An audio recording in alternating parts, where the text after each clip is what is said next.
कहते हैं कि समझदारी उम्र से नहीं हालात से आती है। ये बात हम सब ने सुनी है, लेकिन आज हमारे पास जो कहानी है वो इस कहावत को जीती है।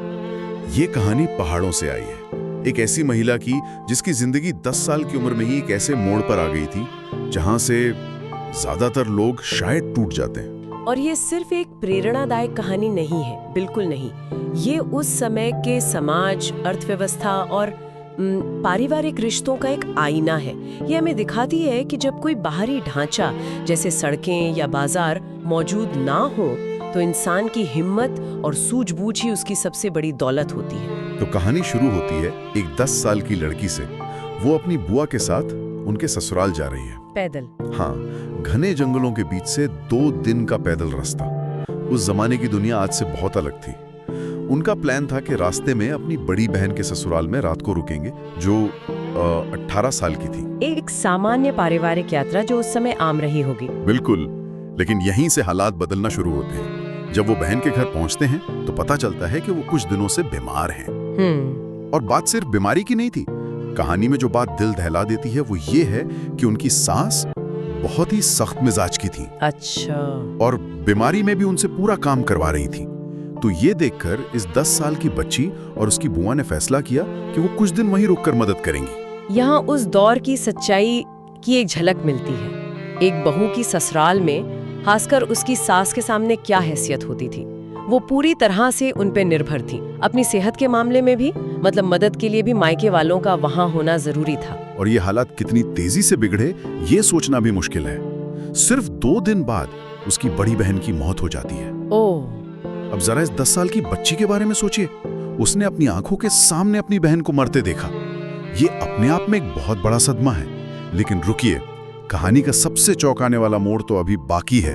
हाँ, जो इसके बाद हुआ वो आज के समय में कल्पना करना भी नामुमकिन लगता है। बहन की मौत के ठीक 1 महीने बाद, सिर्फ 1 महीना, ससुराल वाले उस 10 साल की बच्ची को उसकी बहन की जगह लेने के लिए भेज देते हैं। उसकी शादी उसके अपने जीजा से कर दी जाती है। 10 साल की उम्र में? हाँ, मुझे समझने में ही वक्त लग रहा है। 10 साल की उम्र में शादी, वो भी ऐसे हालात में। इसके पीछे क्या सोच रही होगी?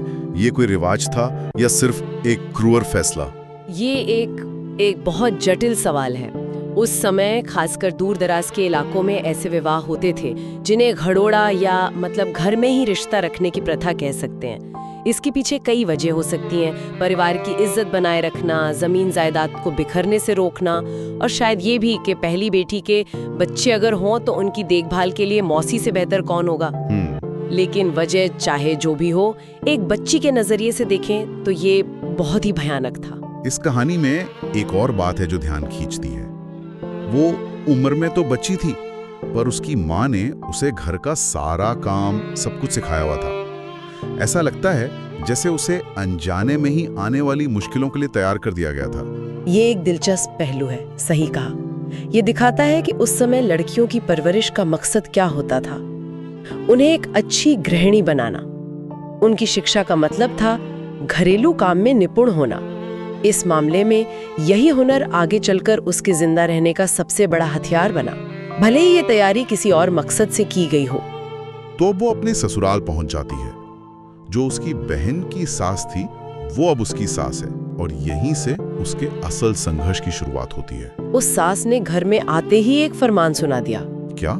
इस लड़की को खाने के लिए अनाज का एक दाना भी नहीं दिया जाएगा। क्या कह रहे हैं? ये सिर्फ एक सख्त फैसला नहीं था, ये तो एक तरह से मौत की सजा सुनाने जैसा था। Exactly. हमें समझना होगा कि उन पहाड़ी गांवों में जहाँ सिर्फ खेती ही गुजारे का जरिया थी, किसी को अनाज न देने का मतलब था उसे भूखे मरने के लिए छोड़ देना। हाँ। पैसा था नहीं, दुकानें थी नहीं, जो आपके खेत में उगता है वही आपकी जिंदगी है। तो एक 10-11 साल की बच्ची कैसे जिंदा रही होगी?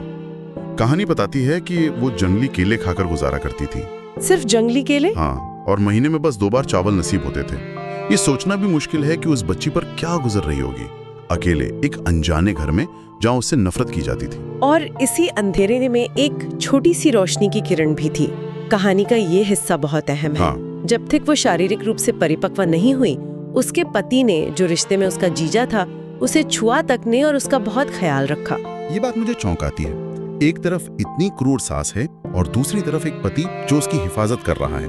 एक ही घर में ये दो बिल्कुल अलग व्यवहार क्यों? क्या वो अपनी माँ के खिलाफ जा रहा था? शायद खिलाफ जाना सही शब्द ना हो सकता है ये उस समय की एक सामाजिक समझ हो। रिश्ता सामाजिक दबाव में हुआ था, लेकिन उसे क्या कहते हैं, पूरा करने का एक समय तय था जो शारीरिक परिपक्वता से जुड़ा था। ये भी हो सकता है कि उसे उस बच्ची पर तरस आ गया हो। यह हमें दिखाता है कि वो समाज सिर्फ काला या सफेद नहीं था, उसमें क्रूरता भी थी और कहीं कहीं इंसानियत भी छिपी हुई थी। जंगली केलों पर जिंदगी हमेशा तो नहीं चल सकती थी। एक वक्त आया होगा जब उसे लगा होगा कि बस अब और नहीं। वो कौन सा पल था जब वो सिर्फ हालात की शिकार एक बच्ची से अपनी कहानी की हीरोइन बन गई? यहीं से कहानी का सबसे दिलचस्प हिस्सा शुरू होता है। उसने तय किया कि वो अपनी किस्मत खुद लिखेगी। उसने अपने पति के साथ मिलकर खुद खेती करने का फैसला किया, लेकिन एक बहुत बड़ी दिक्कत थी। दिक्कत ये कि खेती करने के लिए बीज चाहिए और बीज के लिए चाहिए अनाज। बिल्कुल। और अनाज तो सास ने देने से मना कर दिया था। वो एक तरह के चक्रव्यूह में फंस गई थी। तो उसने क्या किया? उसने वो किया जो कोई सोच भी नहीं सकता था। वो उस चक्रव्यूह से बाहर निकली। वो अकेले अपने मायके गई। अकेले? हाँ, सोचिए, वही 2 दिन का जंगल का रास्ता, लेकिन इस बार वो एक लाचार बच्ची की तरह नहीं, बल्कि एक मिशन पर गई थी। वहां से वो अपनी खेती के लिए हर तरह का अनाज और बीज लेकर लौटी। वाह, ये एक छोटा सा कदम लग सकता है, लेकिन ये असल में एक क्रांति थी। उसने किसी से भीख नहीं मांगी, शिकायत नहीं की। उसने सीधे समस्या की जड़ पर वार किया और समाधान खुद ढूंढ निकाला। बिल्कुल, ये आत्मनिर्भरता की पहली और सबसे महत्वपूर्ण सीढ़ी थी। उसने मदद के लिए इंतजार नहीं किया। उसने अपने मायके के संसाधन को अपना हक समझकर इस्तेमाल किया। वो पैसिव नहीं थी, एक्टिव हो गई थी। यहीं से उसकी सफलता की नींव पड़ी। और नतीजे तो कमाल के रहे होंगे। नतीजे शानदार थे। उसकी मेहनत लंग लाई। धीरे धीरे उसकी खेती से इतना अनाज होने लगा कि वो घर की जरूरतें पूरी करने के बाद भी बचने लगा। एक सरप्लस पैदा हो गया। और उस दौर की अर्थव्यवस्था में जहाँ पैसा नहीं था, सरप्लस होना ही असली ताकत थी। और उसने उस ताकत का इस्तेमाल बहुत बहुत समझदारी से किया। कहानी बताती है कि उस समय वस्तु विनिमय प्रणाली थी, यानी बार्टर सिस्टम। तो उसने उस अतिरिक्त अनाज से वो चीजें जमा करनी शुरू की जो उस समय दौलत और सम्मान का प्रतीक थी। हाँ, उसने अनाज के बदले जानवर खरीदने शुरू कर दिए। गाय, बैल, भेड़, बकरियां, मुर्गियां। उसका घर जानवरों से भर गया। अच्छा। जानवर उस समय के चलते फिरते बैंक थे। जरूरत पड़ने पर आप उन्हें किसी भी चीज से बदल सकते थे। इसके साथ ही उसने गहने भी बनवाने शुरू कर दिए, जो सामाजिक प्रतिष्ठा और एक तरह से सुरक्षा की निशानी थी। मतलब उसने सिर्फ अपना पेट नहीं भरा, बल्कि एक पूरा आर्थिक साम्राज्य खड़ा कर दिया। उस घर में जहां उसे भूखा रहने के लिए छोड़ दिया गया था, अब वही घर की अन्नपूर्णा बन गई थी। बिल्कुल। उसने अनाज को संपत्ति में बदला और संपत्ति को ताकत में। ये एक शानदार आर्थिक रणनीति थी जो उसने किसी किताब से नहीं, बल्कि हालात से सीखी थी। और ये ताकत सिर्फ आर्थिक नहीं थी, इसका असर पूरे परिवार पर पड़ा, खासकर उसकी सास के साथ उसके रिश्ते पर। हाँ, और ये बदलाव बहुत गहरा था। जो सास उसे अनाज का दाना नहीं देती थी, अब वो उसकी हर बात मानने लगी थी। शक्ति का संतुलन, पावर डायनामिक्स पूरी तरह से पलट चुका था। उसे लड़ने की जरूरत नहीं पड़ी। उसने अपनी मेहनत और कामयाबी से उस घर में सबसे ऊंचा मुकाम हासिल कर लिया। वो अब उस घर की सबसे ताकतवर इंसान थी। ये तो कमाल है। उसने सत्ता को चुनौती नहीं दी, उसने खुद को इतना मूल्यवान बना लिया कि पुरानी सत्ता अप्रासंगिक हो गई। और उसने सिर्फ अपने ससुराल के बारे में नहीं सोचा। नहीं, उसका दिल बहुत बड़ा था। जैसे जैसे वो समृद्ध होती गई, वो अपने मायके भी अनाज और जानवर भेजने लगी। उसने दोनों परिवारों को संभाला। वो एक पुल बन गई थी जिसने न सिर्फ अपने ससुराल को बचाया, बल्कि अपने मायके को भी मजबूत किया। और कहानी यहीं खत्म नहीं होती। समय बदला, धीरे धीरे विकास पहुंचा, सड़कें बनने लगीं, और उसने इस बदलाव को भी एक मौके की तरह देखा। और यहीं उसकी दूरदर्शिता का पता चलता है। एक ऐसी लड़की जिसे शायद खुद कभी स्कूल जाने का मौका नहीं मिला। सही बात है। उसने फैसला किया कि वो अपने देवर और ननद को पढ़ने के लिए गांव से बाहर भेजेगी।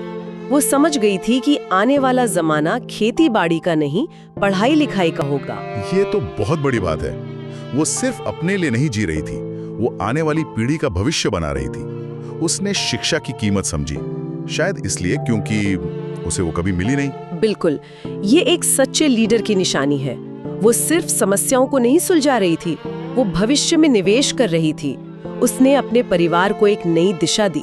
आज जैसा कि कहानी बताती है, वो 80 साल की हैं, एक खुशहाल नानी और दादी, और आज भी उनके गांव में लोग अपने बच्चों को उनकी मिसाल देते हैं। एक 10 साल की डरी सहमी लड़की से लेकर एक सम्मानित मैट्रियार्क तक का सफर वाकई असाधारण है। ये कहानी हमें पारंपरिक ताकत के बारे में सोचने पर मजबूर करती है।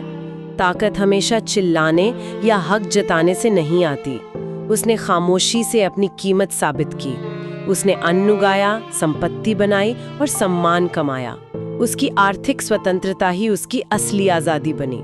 तो इस पूरी चर्चा से हम क्या लेकर जा सकते हैं? एक बच्ची जिसे हालातों ने तोड़ कर रख दिया था, वो अपनी हिम्मत और सूझबूझ से न सिर्फ जिंदा रही, बल्कि एक ऐसी ताकत बनी जिसने सबकी जिंदगी बदल दी। इसमें सबसे गहरा सबक ये है कि मुश्किल हालात हमें दो रास्ते देते हैं, या तो हम टूट जाएं या हम पहले से ज्यादा मजबूत बन जाएं। उन्होंने दूसरा रास्ता चुना, और ये भी कि जब ठान लें तो कोई भी चीज नामुमकिन नहीं है। उनकी जिंदगी इसका सबसे बड़ा सबूत है। उन्होंने समस्याओं को शिकायत का बहाना नहीं, बल्कि मौके की तरह देखा। अनाज की कमी ने उन्हें किसान बनाया और गरीबी ने उन्हें अर्थशास्त्री। बिल्कुल। और आखिर में एक सवाल मन में आता है, उस महिला ने विकास को, यानी सड़कों के आने को, अगली पीढ़ी को शिक्षित करने के लिए इस्तेमाल किया। उसने एक नए संसाधन को भविष्य बनाने में लगा दिया। आज की इस डिजिटल दुनिया में, जहां हमारे पास ज्ञान और अवसरों के अनगिनत रास्ते हैं, अपने मायके से बीज लाने का आज का रूप क्या हो सकता है? ये बहुत गहरा सवाल है। आज वो कौन सा बीज है? क्या वो कोई डिजिटल स्किल है, कोई नई भाषा है, या फिर कोई नया आइडिया? वो कौन सी बुनियादी चीज है जिसे अगर उसी हिम्मत और लगन से हासिल किया जाए और मेहनत से सींचा जाए, तो आज का कोई भी इंसान अपनी और अपने समाज की दुनिया में वैसा ही बड़ा बदलाव ला सकता है जैसा उस महिला ने अपनी पीढ़ी में लाया था। ये सोचने वाली बात है।